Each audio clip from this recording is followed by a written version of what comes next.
Le poisson, c'est simple et facile, mais plusieurs personnes ont peur de le rater. Pourtant, les poissons qu'on retrouve à l'épicerie sont plus faciles à cuire qu'on pense. Aujourd'hui, dans Plein l'assiette, on vous montre comment cuisiner le poisson au quotidien.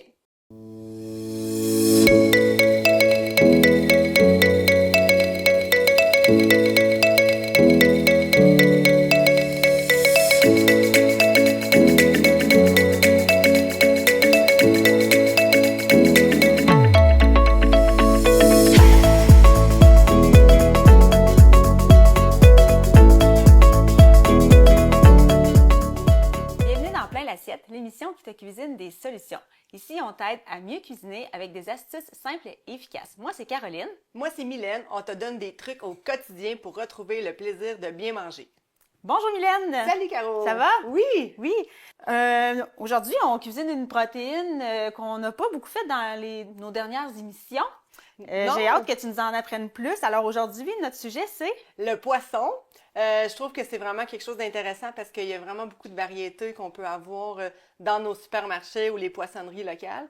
Je trouve que c'est facile à faire. Donc aujourd'hui, on va regarder là, comment l'acheter, comment le cuire et tout. Avec c'est ça, différentes astuces, Oui, parce que ça exactement. dépend de la sorte. C'est Oui, ça que tu vas nous exactement, expliquer. parce qu'il y a autant de sortes de poissons qui peuvent s'apprêter avec différents types de cuisson. J'aimerais ça que tu nous dises qu'est-ce qu'on a sur notre comptoir qu'on va utiliser aujourd'hui. Dans le fond, aujourd'hui, on va y aller avec les différents types de poissons. Ici, on va avoir le filet de saumon, puis un filet de truite local là, du Fumé des Monts à Saint-Alexis. Et on a aussi en petite présentation là, du poisson de la poissonnerie aussi Simard pour vous montrer là, différents types de cuisson qu'on peut retrouver. On a également du filet de sole qui dégèle derrière tranquillement. On va vous en reparler aussi. D'accord, je vois un autre paquet ici. Ah oui, j'avais oublié celui-là. Filet de goberge aussi.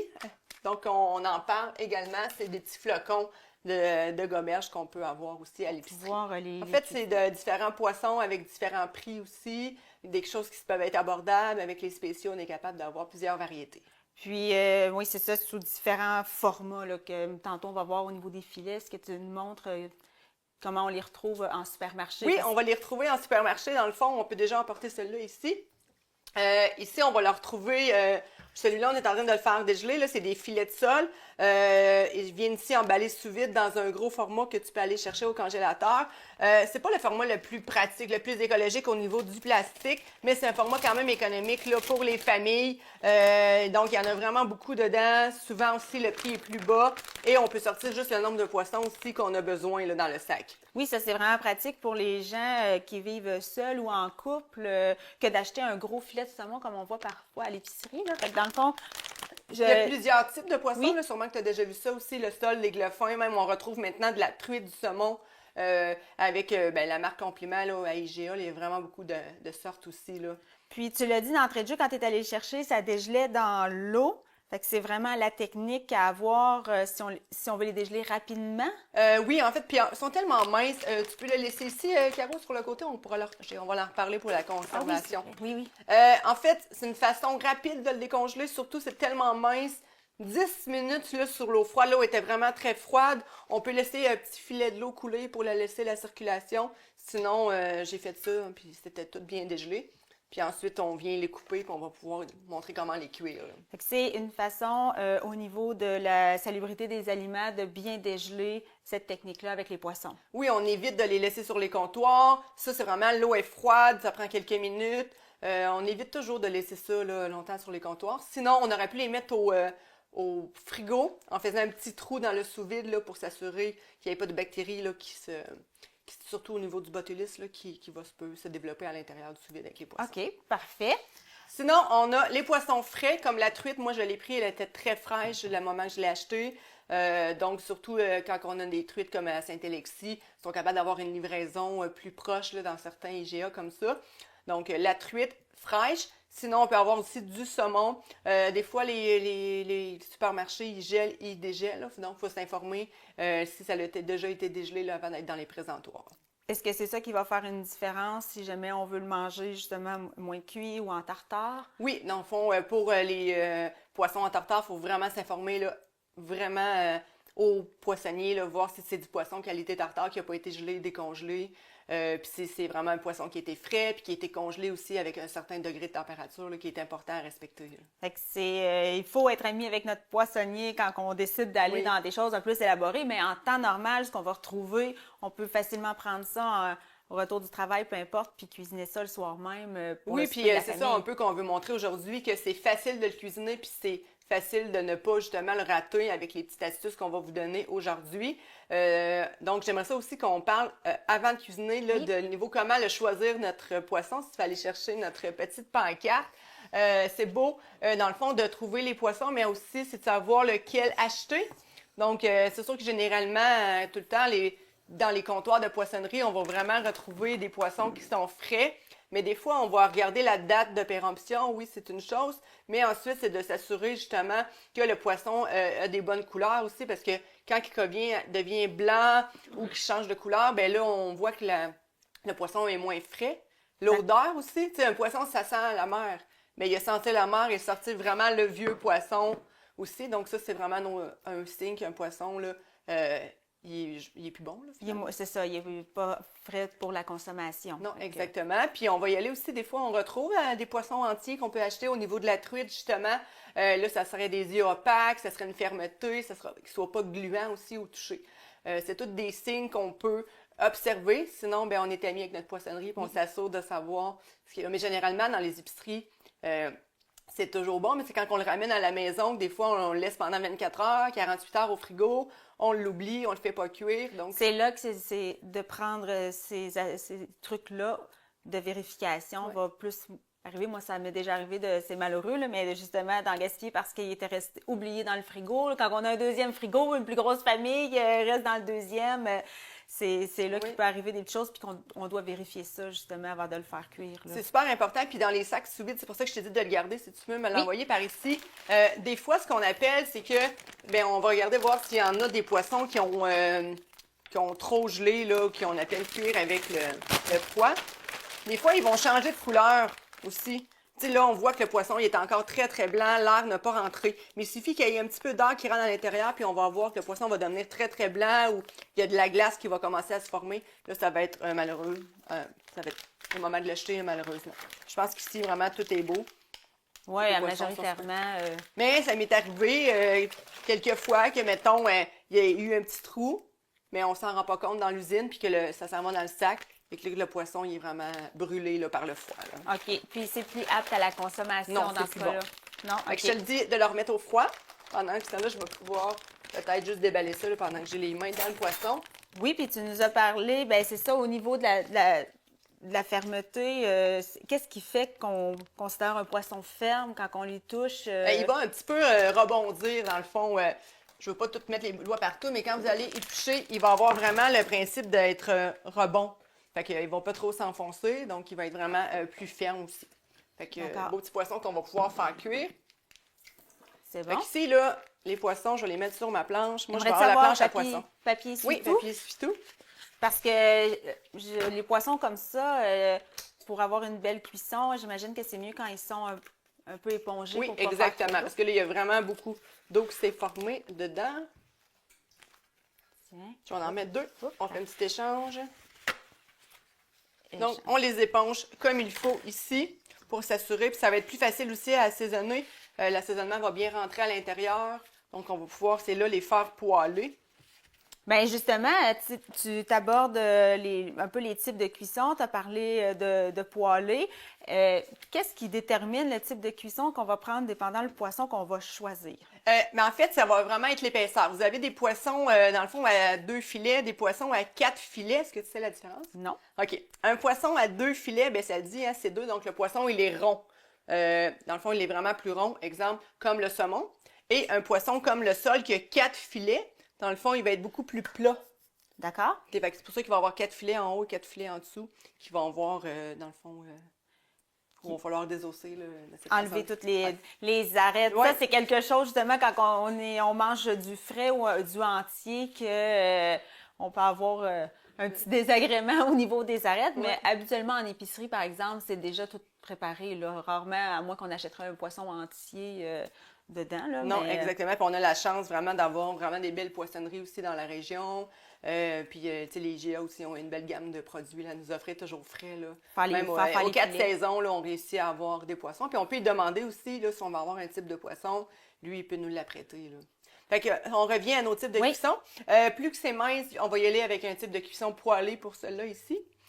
Sinon, au niveau du saumon, ce qui est le fun, c'est qu'on peut le faire en papillote, ce qu'on va travailler un petit peu plus tard. Oui. C'est une cuisson un petit peu plus lente au four. Ça permet à la chair de bien se détacher, de ne pas surcuire en haut et en dessous. Là. La papillote, ça, c'est la technique d'emballer dans du papier d'aluminium. Oui, pour ou que du papier parchemin. parchemin pour que la circulation se fasse dedans, garder l'humidité. Oui, l'humidité va se garder, la chaleur va se garder, puis ça va se cuire vraiment. Si vous avez un four à convection encore, c'est encore meilleur. La chaleur va circuler là aussi là-dedans. Et on a aussi la technique juste au four, sur un papier parchemin ou aluminium, encore une fois, qu'on peut assaisonner et qu'on peut faire cuire 12-15 minutes, tout dépendamment le poisson. C'est une belle façon aussi. Puis on a le barbecue là, avec ceux qui ont les fameuses planchas, les choses comme ça, bien, ça peut être une belle cuisson aussi pour ça. Là. Ça doit être plus pratique de faire cette cuisson-là quand on a des gros filets, justement. Oui. C'est vraiment ça qui va privilégier plus que de mettre dans la poêle au niveau du saumon, Oui, de la truite. c'est les petits filets comme ça dans la poêle, les filets de truite, ça va correct. super bien. Mais du moment qu'on a une certaine épaisseur, là, comme le filet de saumon, on envoie dans le four, ça va vraiment cuire de façon uniforme aussi, puis on va avoir une belle tendreté. Là. On va avoir un poisson qui va s'effilocher, là, qui va Oui. vraiment se défendre bien, sans être sec. Donc, c'est important de le regarder plus souvent. Là. C'est pas comme un gâteau, là. Tu peux l'ouvrir le four, tu peux le regarder pour s'assurer que le poisson n'est pas en surcuisson. Là. Oui, qu'est-ce qu'il va faire quand il va être en surcuisson? Il va devenir très, très sec. OK. Il va devenir sec, il va devenir dans la bouche aussi, là, ça va être plus sec à manger aussi sous la dent. Parfois, on voit ça quand on fait cuire du saumon, là, on dirait qu'il se fait comme une espèce de petit jus blanc dans la cuisson. Est-ce que c'est parce que c'est trop cuit aussi ou c'est une réaction normale que le Bien, le tout saumon dépendamment là, s'il a été bien essoré ou ça peut être le gras du poisson aussi qui ressort, l'eau, puis c'est souvent le moment de le retirer. Là. OK. Fait que là, maintenant, est-ce que tu voulais nous montrer un peu comment tu les prépares ou sinon, tu sais, justement, on a parlé d'odeur tantôt. Oui. Il y a des gens qui s'empêchent de cuisiner le poisson, de le faire cuire parce que de peur que ça dégage l'odeur ou ça en dégage. Est-ce que tu as des astuces à donner par Oui, rapport à en ça? fait, des fois, c'est ça tu sais, c'est souvent les poissons frits là, qui vont dégager une grosse odeur ou les poissons qu'on fait cuire dans la poêle, puis on dit, OK, ça sent le poisson partout dans la maison après. Mais c'est souvent d'ajouter les épices, les herbes, le citron. C'est quelque chose de frais qui va aller faire ressortir les odeurs. Donc, on évite, c'est sûr, les poissons panés à la poêle, là, déjà.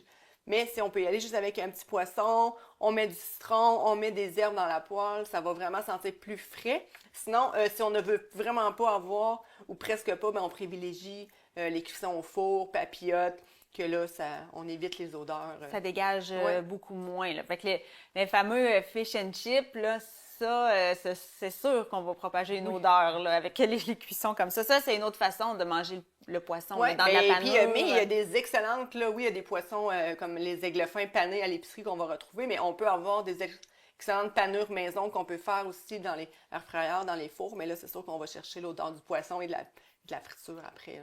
D'accord. Maintenant, est-ce Un qu'on peu de regarde un cuisson? peu, oui, comment on les Un peu cuit, de les cuisson, dans le préparer? fond, j'aurais peut-être le goût de commencer par une cuisson à la poêle, là. Ça serait bien aussi, on pourrait le commencer avec le filet de truite, D'accord. avec quelques assaisonnements, sel, poivre, huile d'olive. Ce que je veux aujourd'hui, c'est qu'on se montre des petites assiettes faciles aussi. Que quand que nos grains ou nos riz sont déjà cuits, on a déjà des légumes pré-cuits qui ont été blanchis, c'est facile d'avoir une assiette qui se fait rapidement. D'accord. Fait que truite aujourd'hui. Oui, je reprendrai peut-être une autre assiette pour te laisser le filet de saumon pour tantôt. Avec une fourchette. Oui. Merci. Je vais pouvoir... Fait que qu'est-ce qui est le fun avec la truite, c'est qu'on peut y mettre vraiment beaucoup d'aromates. Hein. Moi, je suis très herbe. Là, aujourd'hui, on a différentes fines herbes là, qu'on retrouve là aussi dans les comptoirs. Moi, je les achète en petits paquets durant l'hiver. Comme ça, on peut bien les conserver aussi avec le petit essuie-tout là, qu'on a parlé là, dans d'autres épisodes. C'est important de garder nos herbes fraîches. Moi, j'aime bien estragon, aneth. C'est des choses que j'aime bien. Fait que tu peux aller voir proche de qu'est-ce toi. qu'on Là, a? Est-ce que ce tu qu'on a. conseilles, vu que c'est des herbes fraîches, de les mettre à la fin ou je pourrais les mettre pour la cuisson. Dans le fond, mon poisson ici. Là, Oui. j'ai chauffé la poêle. Oui, t'as chauffé la poêle. Environ 6 Ouais, un gros moyen, là. Un gros moyen. Ici, on a un filet avec la peau. Tu vas privilégier quoi? Que je fasse cuire la chair en premier Mais ça dépend après ce la qu'on peau? veut, ça dépend ce qu'on veut retrouver. Dans le fond, si on va avoir une peau qui est croustillante, on va y aller avec une poêle très chaude et on va laisser, dans le fond, la peau vraiment venir très, très croustillante. Et on peut faire quasiment toute la cuisson d'un seul côté, tellement que c'est mince. Sinon, on peut faire le début côté peau et terminer là, une minute côté chair juste pour lui donner une petite coloration. Tu privilégies de l'huile ou un corps gras comme du Ça beurre? peut être un corps gras. Oui. Avec le beurre, d'accord. Oui, un corps gras, dans le fond, pour que la peau elle devienne très croustillante. Ensuite, on peut assaisonner sel, poivre. Puis pour revenir à ta question, Caro, les herbes, on peut les ajouter à la fin, mais juste pour lui donner une petite saveur. Sinon, sel, poivre dessus, huile d'olive. Et dans la poêle, on peut venir réarroser aussi le poisson là, avec une petite cuillère. Et on va redonner un petit peu le gras de cuisson là, par-dessus, que ça va lui permettre de remplir aussi, se nourrir là, avec le petit gras, puis se donner de l'assaisonnement. D'accord. Ça ici, je vais pouvoir, je vais aller voir si ma poêle est bien chaude, parce que c'est ça, ça doit, pour bien saisir. Pour bien saisir, il faut vraiment que ça soit vraiment chaud parce qu'on veut avoir, ben là, aujourd'hui, on n'est pas obligé, mais si on veut avoir une cuite croustillante, moi, j'aime ça, là, la peau. Je suis quelqu'un qui mange vraiment, quand c'est vraiment très croustillant, j'aime ça la manger comme ça. Donc, c'est important de la faire vraiment dorée pour qu'elle soit sec. Puis quand c'est chaud, on s'en va bien la saisir. Puis un poisson, là, comme ça ici, là, 5 minutes, là, 5 à 6 minutes, là, ça peut être prêt dans la poêle. Là. C'est vraiment, avoir du poisson dans son congélateur, c'est une astuce à avoir pour les soirs pressés où Oui. on a moins de temps de cuisiner. Puis oui, parce que quand on l'a dans le congélateur, on vous l'a montré, on peut le dégeler vraiment facilement quand il est sous vide. Sinon, ben on le dégèle la veille tranquillement dans son frigo. Là. C'est bon. Je lance la cuisson avant de faire couper mes herbes. Ben c'est ça, Caro. Dans le fond, quand le poisson il est bien juste parti, là, on attend une petite minute, puis on peut rajouter dans le fond des légumes qui ont déjà été blanchis. Ici, j'ai dans le fond du penne et des carottes que j'ai fait blanchir là, micro-ondes. Des fois, ça évite d'avoir une deuxième casserole. 3-4 minutes, c'est parfait pour être déjà prête à manger comme ça. Mais si on les fait cuire dans le gras, ça va déjà les assaisonner. On peut rajouter après ça nos herbes à l'intérieur, un petit filet de citron, et avec le jus de cuisson, on les arrose et mais mets-en juste quelques-unes. Oui, pour pouvoir accompagner. Pour faire accompagner. C'est une bonne idée de varier avec ce type de légumes-là, justement. Puis ça aussi, c'est très rapide. Puis avec la saison estivale qui approche, c'est rafraîchissant. Oui, puis on peut utiliser vraiment beaucoup de légumes là, aussi différents. Ça aurait pu être des poivrons, des oignons. Là, ici, on a le bok choy aussi. On essaye, dans le fond, d'utiliser des légumes. On en a déjà parlé là, dans des autres épisodes, des légumes qui sont moins coûteux, des légumes qu'on a moins l'habitude d'acheter. Donc, tu peux peut-être rajouter sel poivre si tu veux. Puis, juste pour dire que les carottes sont réchauffées parce qu'ils étaient déjà prêts à manger. Là. Oui, parce que c'est ça, tu les as fait pré-cuire un peu. Ça fait partie un peu de la mise en place qu'on peut se faire. On en a déjà parlé aussi que c'est important de se faire des mises en place, d'avoir des fois le dimanche ou le lundi soir, de se préparer vraiment nos grains, nos légumes. Et dans la semaine, ça nous donne vraiment beaucoup d'opportunités. Puis ça fait des légumes qui sont plus rapides là, à faire. Là. Des repas complets aussi, puis très colorés. Là. Oui. Oui, ben, plein de vitamines. Il n'y a que du bon. Là, tu nous brûles pas le poisson, là. On a dit qu'on ratait pas nos poissons. Ben non, c'est ça. Mais même, là, c'est déjà cuit. Ça, c'est vraiment rapide. Oui. On va en faire. Je vais t'emmener ici une petite poêle. Wow, la croûte, elle est super belle. Yep, et voilà. Oui. Tiens. Les légumes. Dans le beurre avec un peu d'assaisonnement. Oui. Tiens. Puis ça fait quand même déjà là une belle présentation. On aurait pu rajouter, faire réchauffer notre riz. Tu as un petit peu de persil pour donner. Ensuite, avec tu peux même, si tu veux mettre un petit filet de citron dessus. Moi, j'aime bien manger la truite ou du saumon avec une sauce style béarnaise. Oui, exactement. Mais c'est pour ça, tantôt, je t'ai parlé de l'estragon parce que moi, c'est quelque chose que j'aime vraiment beaucoup comme saveur. Donc, mais des fois, la sauce béarnaise, c'est quelque chose qu'on trouve un petit peu plus gras. Bon, c'est bon. Mais juste dans le fond, l'estragon, comme ça vient donner une petite saveur aussi là, pour les poissons. Des fois, on n'y pense pas. C'est une herbe qu'on utilise moins. Oui, exactement. Mais c'est justement, on va pouvoir la sortir. Puis je vois que l'astuce de nos conservations de fines herbes a été employée. Si tu veux rappeler à la maison ce que tu suggérais là, quand on revient de l'épicerie avec nos herbes fraîches. Oui, pendant que peut-être que tu vas peut-être préparer la plaque pour la prochaine recette. Les astuces, dans le fond, ici, bien merci. Tiens. Les astuces, c'est super important, je l'ai dit rapidement tantôt, quand les herbes arrivent de l'épicerie, c'est important de tout de suite les mettre dans un essuie-tout, dans le fond, humide, ce qui va permettre de les conserver aussi un petit peu plus longtemps. On ne les achète pas. Ah, ça sent vraiment bon. Oui, là, tu as l'estragon. Oui, c'est ça, tu m'as donné celui-là. Ça va nous permettre là, de les conserver plus longtemps. On évite de les acheter en grosse quantité aussi. Hein? Sinon, vous avez des trucs et des astuces pour les garder au congélateur. On peut les revirer aussi en pesto, on peut les revirer en sauce fines herbes.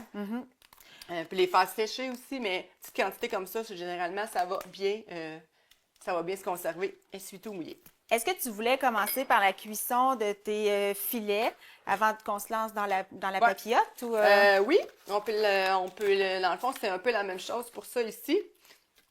On peut les envoyer dans la poêle ou on peut les envoyer au four, là, comme tu veux, mais encore là, c'est très, très rapide à cuire pour les filets de sol. C'est un peu le même principe que la truite, hein? Ça peut être encore filet de beurre, sel, poivre, huile d'olive. Puis, encore là, on aurait pu aussi les enfariner légèrement. OK? Dans le fond, donner une petite mini croûte crunchy là, avec de la farine. Sinon, on peut juste les faire cuire comme ça et on arrose toujours avec le jus de cuisson.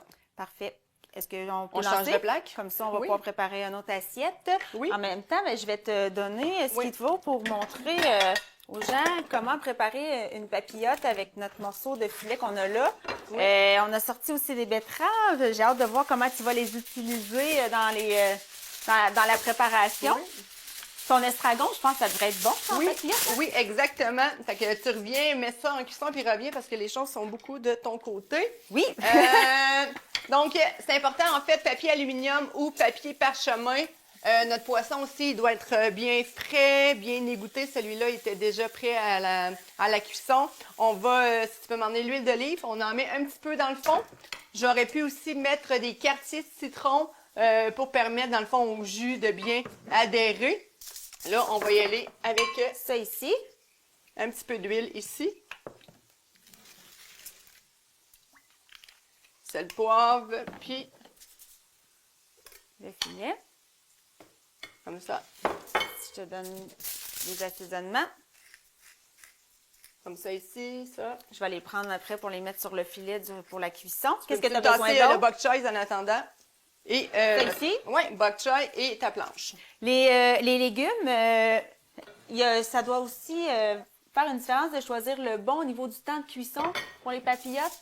Oui. On n'aurait peut-être pas mis des carottes crues complètement là-dedans. C'est important dans une papillote, vu que ça va être environ 12 à 15 minutes au four, d'aller chercher des légumes surtout qui vont être cuits là, à chaleur vraiment fermée dans une papillote, dans le papier, des légumes qui se cuisent rapidement. Donc, poivrons, oignons, ici j'ai des bok choy, c'est des choses ça peut être des courgettes aussi, sont déjà pré-lavées. Donc, on peut les couper en 2, en 3 et on vient les mettre, dans le fond, à côté. Ça va donner du goût à ça, ici. Oui, très bon. Donc là, je peux mettre du persil ou j'aurais pu mettre aussi de l'estragon là dessus. Que tu avais là. D'accord. Oui, je l'avais de mon côté. Qu'est-ce que tu fais avec les betteraves qui sont sur le comptoir? Attends, tu peux te sortir un bol, on va les assaisonner et on va les faire cuire encore pour se donner plus de couleur, plus de saveur dans notre plat parce qu'à plein l'assiette, on aime ça vous donner plein de trucs pour faire une assiette qui va être complète. T'avais-tu mis d'autres choses? Non? Non. C'est bon comme ça? Oui, c'est juste ça. Je peux te laisser refermer la papillote pour expliquer justement comment justement bien fermer pour que ça cuise adéquatement. Oui, c'est important dans le fond de vraiment tout plier les côtés et s'assurer qu'il n'y a pas de chaleur qui rentre, dans le fond, il n'y a pas de petits trous. Je vais retirer notre filet ici qui est cuit. On le mettra dans l'assiette après. Tiens, l'assiette elle est là. Donc on ferme. Ici, on le met ici dans la plaque. Ici, on va l'envoyer au four environ 12 à 15 minutes. Caro, aussi, ce que je voulais dire avec les betteraves, c'est qu'on pouvait s'ajouter, dans le fond, un petit légume qu'on peut faire cuire aussi en même temps. Donc, ce que je t'invite à faire, c'est de faire des betteraves, toujours un petit peu d'huile. Tu peux donner des assaisonnements et en les mettant ici à côté, ça va permettre d'avoir un légume d'accompagnement. Ce qui est important, c'est que les légumes ils soient vraiment tranchés maïs dans le cas des betteraves parce qu'ils ne sont pas pré-cuits. Donc, vu qu'ils vont aller au four juste une quinzaine de minutes, il faut vraiment que le légume puisse être en mesure de cuire rapidement. D'accord, fait que je mets ça ici. Tu peux montrer en attendant ce que ça a fait avec nos parce que dans le fond, ici, on pourrait rajouter un petit peu de roquette. Donc, 2 filets de sole, dans le fond, bien cuits. Quoi, 2 minutes? Maximum, maximum 2 minutes. Vraiment, en 30, va se défaire super rapidement avec une fourchette. Celui-là, on pourrait l'accompagner, par exemple, avec de la roquette. On aurait pu faire une petite salade aussi avec des tomates cerises, avec encore là un petit citron. Fait que ça fait quelque chose de très différent là, au niveau aussi des repas. Là. Parfait. Je vais mettre ça au four, puis tantôt, on en a parti justement pour montrer. Fait que ça fait au moins ça 20 minutes, fait qu'on va pouvoir... le sortir. Oui. Hop, là, ici. Hein? Que même, là, même nos petits chips de betterave, ils sont cuites. Parfait. Oups, c'est pas celle-là. Ici. J'ai bien hâte que tu ouvres ça pour voir... Oui. Donc, on y va doucement pour pas se brûler. Je vais l'emmener ici, à côté de moi. Je vais pouvoir peut-être disposer les betteraves. OK, ça sent vraiment très bon. Ça. Tiens. Wow. Tasser la poêle. Ça a vraiment bien cuit. Vraiment. Donc, le poisson bien cuit. Les bok choy aussi, on aurait pu mettre plusieurs légumes. C'est correct pour... Oui, je suis correct avec ma Oui, parfois, c'est ça, là, avec... Puis là, il se défait super bien. Le temps, là, c'était vraiment parfait. On a vraiment des assiettes prêtes. Très différentes. Oui, prêtes en quelques minutes, là, qui a été fait. Il y a à peu près juste la cuisson en papillote qui était partie un petit peu plus tôt, mais en début d'épisode. On a fait du chaud. On a aussi du froid qui pourrait être fait pour des lunchs. En fait, avec les petits goberges comme ça, on a effleuré, mais on me rajoute une vinaigrette crémeuse, des assaisonnements, des petits légumes. Puis ça te fait aussi une petite repas protéiné rapidement là, pour les lunchs de la semaine. Là. On complète avec un féculent ou un grain. Oui, toujours important. Pour pouvoir avoir une assiette là, équilibrée. On peut peut-être regarder ensemble au niveau justement de certains mythes et réalités qu'il y a par rapport au poisson. Le poisson, ça sent toujours mauvais. Non, pas là. Parce que ça sent très bon. On l'a dit tantôt, faire attention à la friture. Puis, ce que j'ai retenu, c'est la fraîcheur. Oui. Un poisson frais. Un poisson frais, ça ne va pas sentir mauvais. Ça va sentir bon, puis ça va sentir les aromates qu'on a mis aussi.